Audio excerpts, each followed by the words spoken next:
Te pode picar e te pode morder, e inyecta veneno con as mandíbulas tamén co aquilo.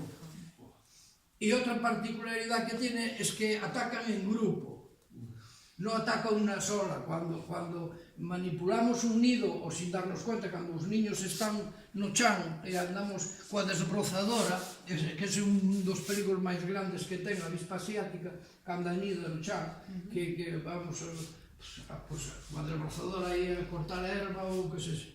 Entonces salen, e al salir non pican, van todas, e te pueden seguir hasta 200 metros.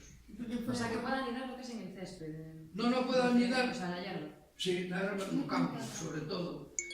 Hai matorrales e tal, a veces aniñan aí. O que son os niños primarios, porque despois de estar en ese niño primario é cando fan este secundario.